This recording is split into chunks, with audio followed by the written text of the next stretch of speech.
আমি কি করবো, আমি এত বড় ধোকা দিয়েছে আমি ভাবতে পারবো না। প্রতারকের চক্করে পড়ে বেজায় সমস্যায় পড়েছে নদিয়ার শান্তিপুর থানার অন্তর্গত সূত্রাগড়ের মুন্সিপাড়ার এক দম্পতি। কয়েক মাস আগে তিনি নিম্নবিত্ত শ্রেণীর হওয়ায় পার্শ্ববর্তী এক পরিচিত ব্যক্তি তার কাছে এসে বলেন তিনি যদি একটি অ্যাকাউন্ট করে দেন সেই অ্যাকাউন্টে তিনি লোন করে দেবেন। সেই সুবিধার কথাই জেনেই তার ওই ব্যক্তিকে বিশ্বাস করেই তিনি তার নিজের নামে একটি অ্যাকাউন্ট খুলে সেই বই তার হাতে হস্তান্তর করে দেয়।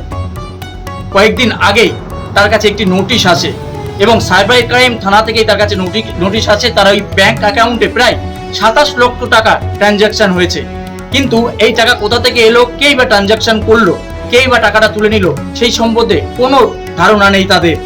সেই নোটিশ আসাতে এখন বেজায় সমস্যায় পড়েছে তারা।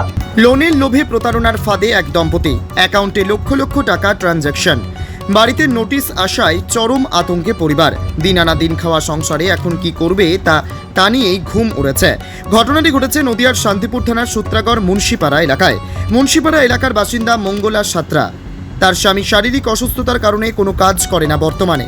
ওই গৃহবধূ অন্যের বাড়িতে কাজ করে কোনো রকমের সংসার চালায়। প্রায় 6-7 মাস আগে শান্তিপুর থানা এলাকার আর এক বাসিন্দা প্রজিত ভদ্রের সঙ্গে তাদের পূর্ব পরিচিত ছিল।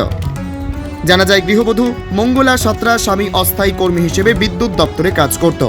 সেই সূত্রে অভিযুক্ত প্রজিত ভদ্রের সঙ্গে পরিচয় হয় তাদের। এই প্রজিত ভদ্রই তাদের লোন করে দেওয়ার নাম করে একটি অ্যাকাউন্ট তৈরি করতে বলে। সেই মতো ব্যাংকে ওই গৃহবধূকে নিয়ে এসে তাদের ডকুমেন্টস জমা দিয়ে একটি ব্যাংক অ্যাকাউন্ট তৈরি করে নিজের কাছে রেখে দেয়। এরপরই গতকাল মঙ্গলা সাঁতরা এর বাড়ি একটি নোটিশ আসে, যে নোটিশে প্রায় 27 লক্ষ টাকা ওই অ্যাকাউন্টে ট্রানজ্যাকশনের কথা দেখানো হয়েছে। সেই নোটিশে পেয়ে বেজায় বিপাকে পড়েছে ওই পরিবার। তাদের দাবি এ বিষয়ে তারা কিছুই জানে না। ব্যাংক অ্যাকাউন্ট তৈরি করার পর পাসবই সহ যে সমস্ত ডকুমেন্টস তার সবকিছুই ওই অভিযুক্তের কাছে ছিল। নোটিশ আসার পর ওই অভিযুক্তর বাড়িতে একাধিকবার গেলেও সে অভিযুক্ত ব্যক্তির দেখা পাওয়া যায়নি। উল্টে অভিযুক্তের পরিবারের লোকজন ওই গৃহবধূকে অকথ্য ভাষায় গালিগালাজ করে বলে অভিযোগ। এরপরেই শান্তিপুর থানার দ্বারস্থ হন ওই গৃহবধূ। নোটিশটা এসছে কালকে সকালবেলা 10টা সাড়ে 10টা না 10টা সাড়ে 10টায়। আমার অসুস্থ স্বামী বাড়িতে একাই ছিল, আমি পরের বাড়ি কাজ করি। ওখান থেকে আমাকে ফোন করে বলে যে থানা থেকে একটা কাগজ এসছে তোমার নামে, তুমি নাকি এত লক্ষ টাকা নিয়েছো থানা থেকে। হ্যাঁ, আমাকে একটা লোক বাড়িতে দিনের পর দিন এসে বলেছে যে একটা লোন করে দেবো, তা আপনারা কি এটা করবেন? তা আমার অসুস্থ স্বামী, আমি মনে করেছিলাম যে যদি কিছু টাকা পেয়ে আমরা একটা কিছু করতে পারি তাহলে আমি একটু সংসারটা চালাতে পারবো, সেই ভেবে করেছিলাম। কিন্তু আমাকে সে বই কোনো কাগজপত্র আমাকে কিচ্ছু দেয়নি।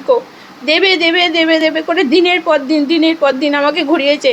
তার সঙ্গে দেখা করেছি রাস্তায়, তাকে গাড়ি ধরে দাঁড় করিয়েছে, আমাকে কাগজ ব্যাংকের বইটা দিন, আমাকে ফেরত দিন, আমাকে দেয়নি। এই করে করে এবার আমার স্বামী নিয়ে, আমার কাজ নিয়ে আমি একটু কাজে ব্যস্ত হয়ে গেছিলাম। কাজ না করলে আমার সংসার চলবে না। আমি রোজ কাজে যাই, এই পাড়ার লোক সবাই জানে আমি কাজ নিয়ে থাকি, আমার ছেলে বড় নিয়ে থাকি। তা সেই কাগজপত্র ব্যাংকের বই আমাকে কিচ্ছু দেয়নি ফেরত। তা হঠাৎ দেখি কালকে সকালবেলায় এই কাগজ মানে এই থানা থেকে এই কাগজটা এসেছে। আমি তো দেখে অবাক হয়ে গেছি। তারপরে কি করব আমি তো কিছু ভেবে পাচ্ছি না। তারা এসে বলে গেছে যে আমাকে 1 সপ্তাহের মধ্যে থানায় যোগাযোগ করতে। তা আমি তো কালকে থানায় গেছি। মানে অ্যাকাউন্টটা করে দিয়েছিলেন? হ্যাঁ, অ্যাকাউন্টটা করে দিয়েছিলাম। কাকে করে দিয়েছিলেন? আমাকে ওকে দুজনাকেই নিয়ে গেছিল ব্যাংকে। কোন ব্যাংকে?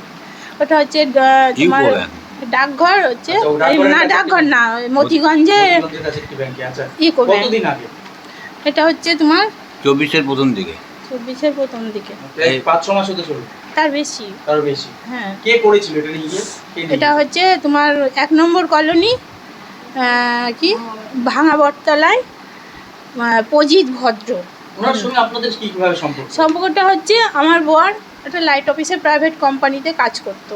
সেখানে উনিও ওই তোমার সুপারভাইজারের কাজ করত। এবার সেই ইয়েতে সূত্রে ওর সঙ্গে মানে জানাশোনা, চেনা জানা, আমাদের বাড়ি আসতো। মানে এই বইটা করে দেওয়ার সূত্রে আমাদের বাড়ি আসতো। মানে বইটা করে দেবে বলে কি জন্য করে দেবে বলেছিল? ওই আমাদের অসুস্থতা, আমাদের সংসারটা যাতে চলে সেইভাবে লোন করে দেবে, এইটা ভাবে বলে আমাকে বলেছিল যে এটা জানার পর এই যে কালকে এসেছে তারপরে যোগাযোগ করেছিলেন ওনার সাথে? হ্যাঁ, আমি কালকে গিয়েছি, হ্যাঁ। ওনার বাড়ি গেছি এবং ওর বউ আমাকে তো মানে যা তা করে বললো, আমার বর কিছু করিনি, আমার বর কিছু জানে না, হ্যান ত্যান বললো। তারপরে আজকে সকালে আমি আবার গিয়েছি, যাওয়ার পরে আমাকে বলছে যে আমার বরকে এই কেসে নাকি একবার ধরে নিয়ে গিয়েছে থানায়, গিয়ে বলেছে ওনার নাকি, আমি বললাম তাহলে বইটা ওইগুলো আমাকে দিয়ে দাও, বললো বইটাই সব নাকি থানায় জমা আছে, সেগুলো আমাদের কাছে কিচ্ছু নেই। এখন কি চাইছেন আপনি? আমি এই হাত থেকে বাঁচতে চাই, আমি তো কিচ্ছু পাইনি, আমি একটা টাকাও পাইনি ওদের কাছ থেকে। অ্যাকাউন্টটা কার নামে? আপনার নামে? আমার নামে। তারা চাইছেন প্রশাসনের দ্বারস্থ হয়ে যাতে তারা মুক্তি পায় এই সমস্যার থেকে, এবং যে প্রতারক তাদের সঙ্গে এই প্রতারণা করেছে তাকে অবিলম্বে আইনের আওতায় এনে যাতে শাস্তি দেয় সেই দাবি জানাচ্ছেন তারা। নদিয়া থেকে সুরজিৎ দাস, জজবাত 24 বাংলা। Bureau report, জজবাত 24 Bangla.